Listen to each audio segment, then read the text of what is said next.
Hey there, everyone. Welcome back to Real People. I'm your host, Errol Teichert. I've been reading a lot of stuff online recently, and I've found myself having a lot of thoughts with no particular rhyme or reason in how to present them. So we're just going to talk about some things that have been on my mind and see where it gets us. So the first thing that I want to talk about is the recent, and by recent I mean like back in October, I think Disney Plus raised their subscription price to $13.99 per month, which resulted in a loss of 1.3 million subscribers.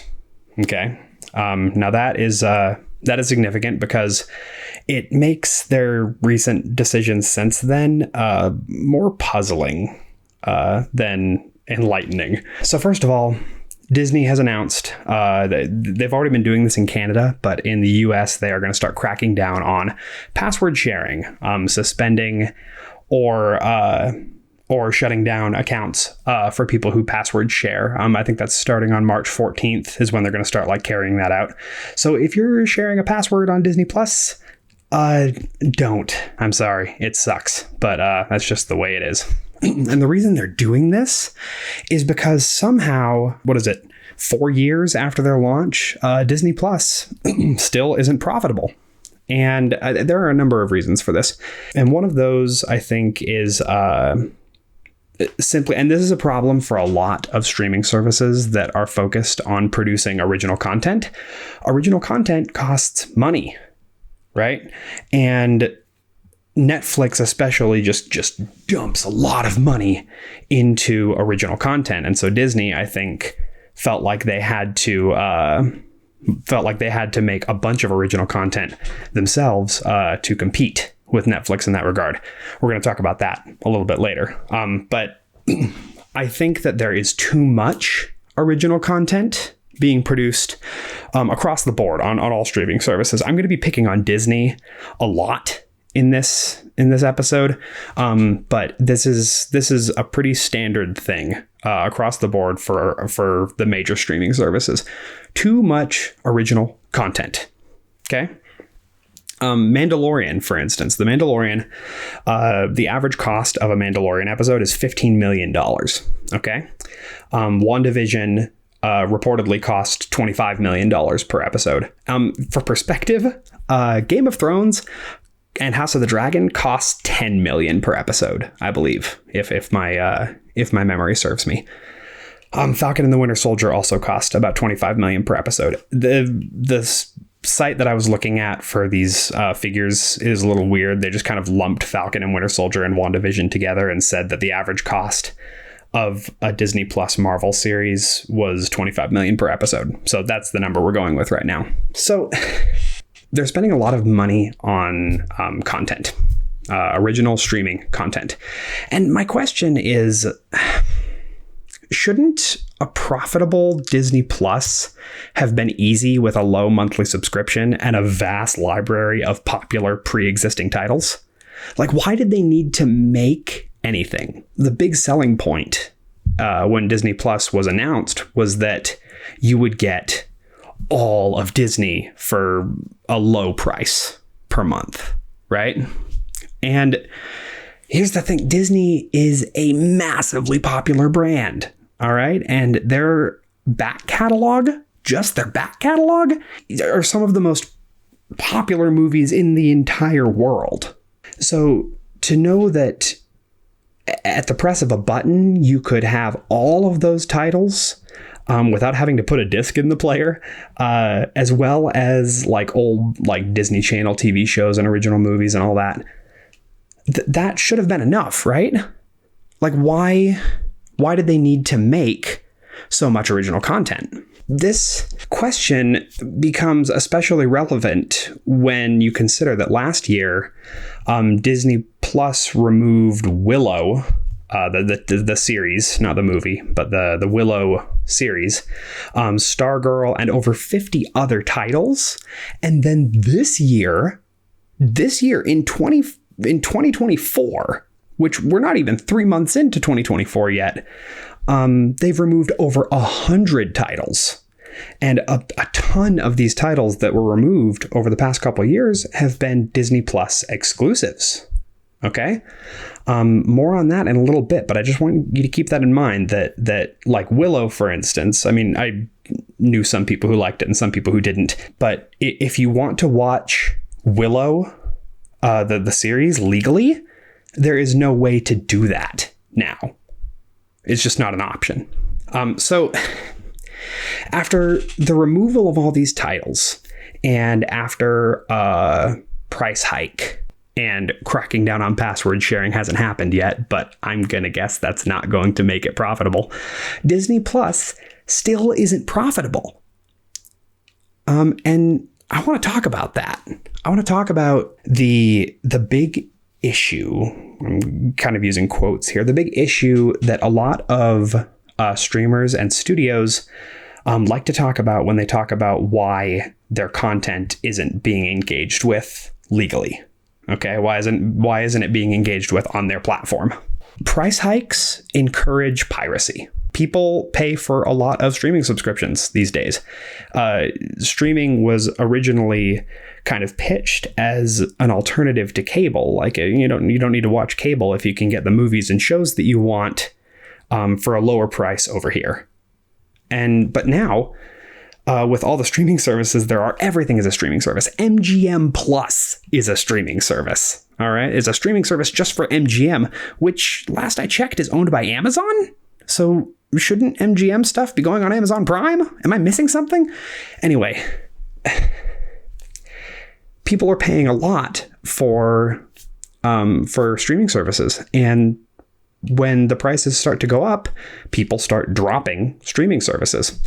And a lot of the people who drop those streaming services resort to just pirating the content. That's just a fact. It's not something that can be refuted. And so my question here is, does the biggest company in the world think that people will pay more for a library of content that's constantly at risk of being erased? Like, why would I want to pay for access to content that may not be around tomorrow?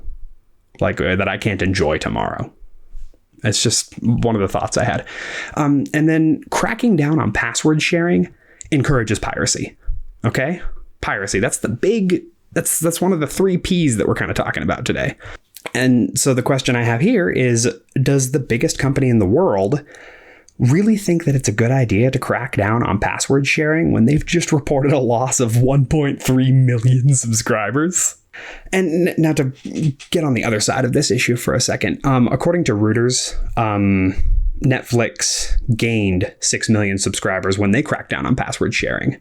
However, according to a different survey, 39% of Netflix users said that they would quit their subscriptions if prices were hiked. And sure enough, when prices are hiked, subscribers drop. And I mean, we see that with Disney, we see that with Netflix, we see that with every major streaming service. When the price goes up, the number of users goes down. So why does Disney think that both of these subscriber losing policies will net them money as opposed to just encouraging people to pirate stuff? It seems to me, kind of going back to my earlier question, it seems to me that what people wanted from Disney Plus was access to the Disney library at an affordable price point. And as for originals, they clearly only care about a few, right? They're not engaging with all of them. So that's why Disney's dropping them, because they can't host something that people aren't engaging with that costs money. When you remove that original content from the only place that hosts it, that encourages piracy. All right, people who want to watch the Disney Plus originals that have been removed have no choice but to download them from people who have already pirated them. And honestly, like at that point, the pirates have kind of become like the preservers, the archivists, right? This is very much leading into something that I read recently from the creator of Haunting of Hill House and Bly Manor, Midnight Mass, Gerald's Game, Fall of the House of Usher, Mike Flanagan. I read a fascinating thing on Tumblr, an exchange between him and a Tumblr user. So for those of you who aren't familiar, Mike Flanagan made Midnight Mass, Haunting of Hill House and Bly Manor, Midnight Club, Gerald's Game, Fall of the House of Usher, and some other things that I'm probably forgetting right now. And he made those for Netflix. Now, most of his Netflix stuff didn't get a physical release like Stranger Things did. All right, because Stranger Things got a Blu-ray release. Hill House and Bly Manor did, but only because they were co-produced through Paramount. You're going to hear that again here in a bit. So I read this Tumblr thread. Buckle in because it's a bit of a long one, but it's fascinating hearing Flanagan's perspective on the environment of streaming today. So user Moon Margaritas on Tumblr asked a question saying, Mr. Flanagan, I'd like to ask a question and I deeply hope that it does not offend or upset you. I am strongly considering canceling my Netflix subscription due to their new password sharing policy. Yeah? You still think that was a good idea, Netflix? However, Midnight Mass is one of my favorite shows of all time, and I know it isn't available on DVD, and I'm also profoundly anticipating your take on my favorite Edgar Allan Poe story. That's Fall of the House of Usher, for those of you who didn't know. Also, Midnight Mass is fantastic. Please go watch it. So I wanted your take on people accessing your work through other means. If that's something that's offensive to you or will harm you or the other people who work so hard on these shows, I'll happily keep my Netflix just so that I can keep supporting your work. I respect you far too much as an artist to do otherwise. Again, I really hope I'm not upsetting you by asking this question. Thank you for everything, and I hope you're having a great day. Moon Margaritas is so nice. Good on you, Moon Margaritas. So, Flanagan had a very lengthy response to this. He said, so, if you asked me this a few years ago, I would have said, I hate piracy and it is hurting creators, especially in the independent space. I used to get in Facebook arguments with fans early in my career when people would post about seeing my work on torrent sites, especially when that work was readily available for rent and purchase on VOD. Back in 2014, my movie Before I Wake was pirated and leaked prior to any domestic release, and that was devastating to the project. It actually made it harder to find distribution for the film. By the time we were able to get distribution in the US, the film had already been so exposed online that the best we could hope for was a Netflix release. Netflix stepped in and saved that movie, and for that, I will always be grateful to them. However, working in streaming for the past few years has made me reconsider my position on piracy. You could say my feelings on the matter have evolved. He puts evolved in quotes. In the years I worked at Netflix, I tried very hard to get them to release my work on Blu-ray and DVD. They refused at every turn. It became clear very fast that their only priority was subscriptions and that they were actively hostile to the idea of physical media.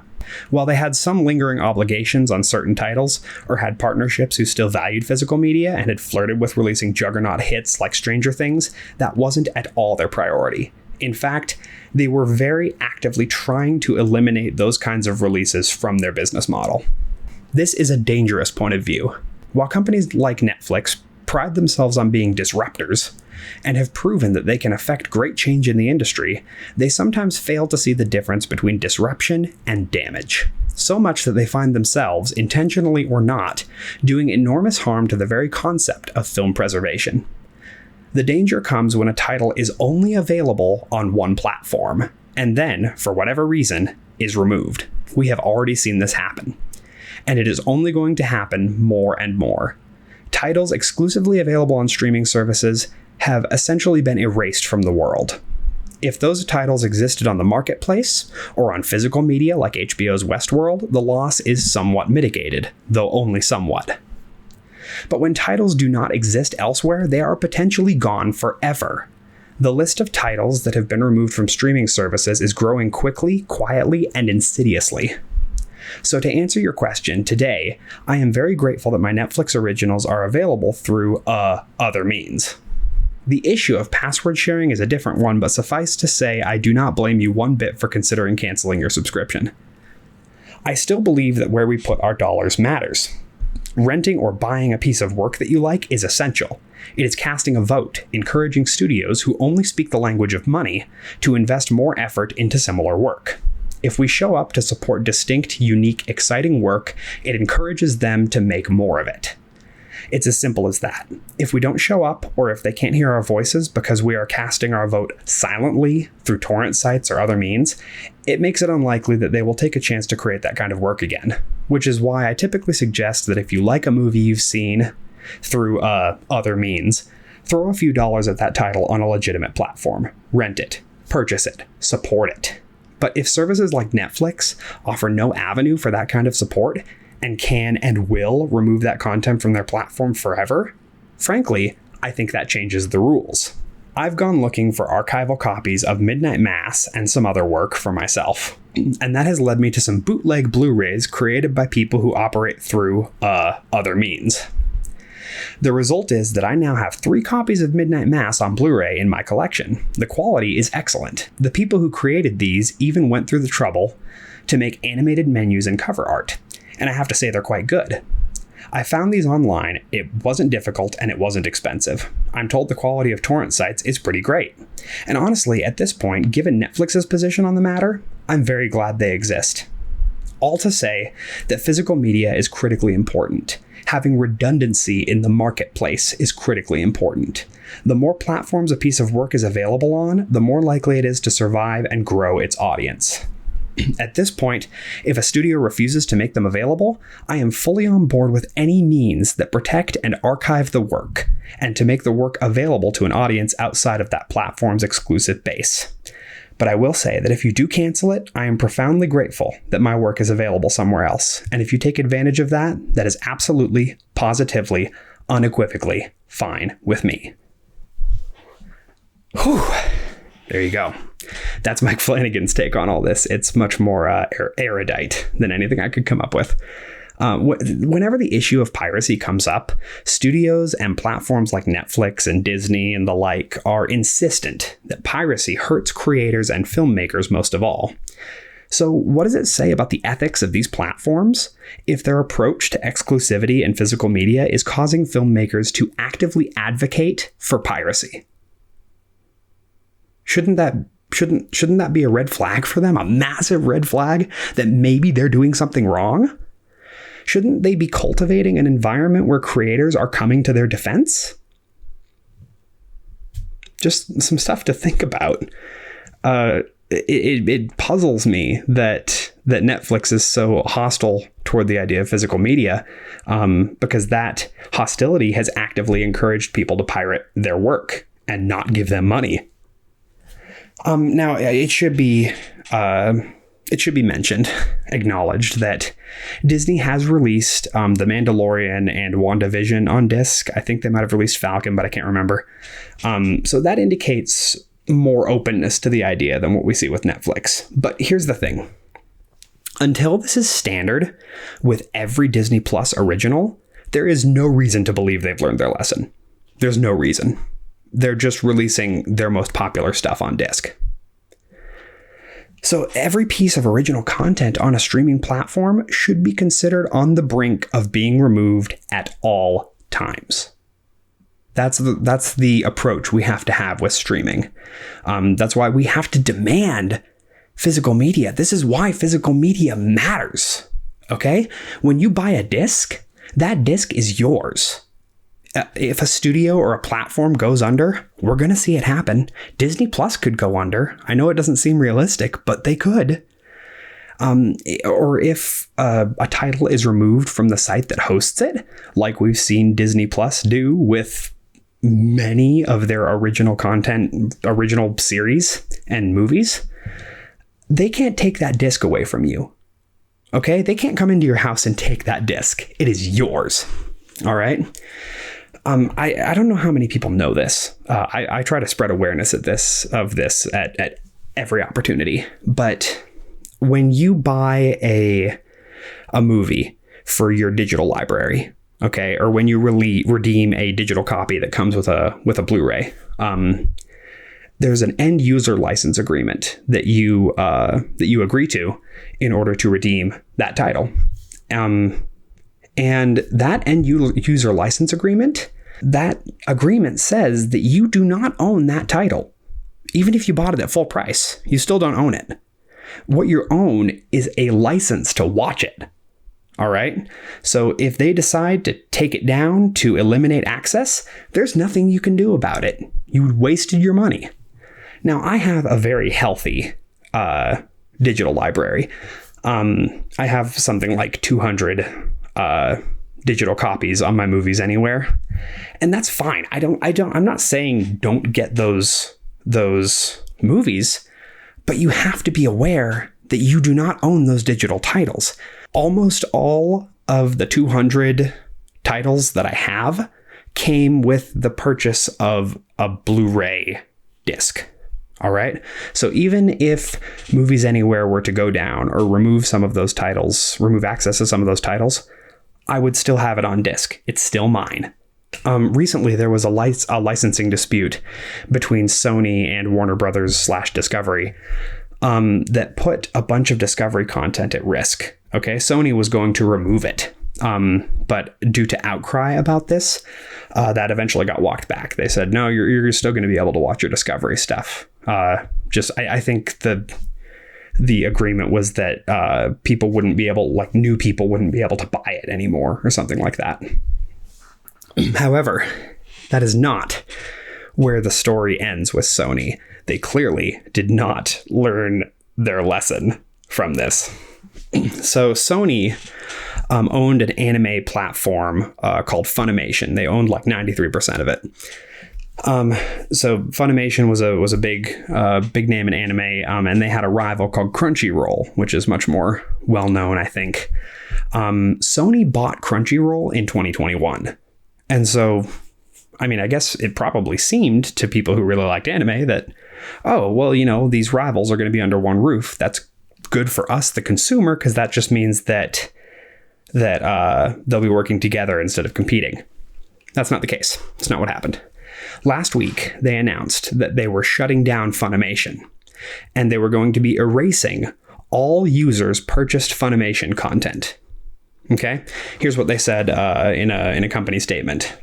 We understand that you may have concerns about your digital copies from Funimation. These digital copies available on Funimation were a digital access to the content available on DVDs or Blu-rays purchased. So, digital copies that came with Blu-rays, right?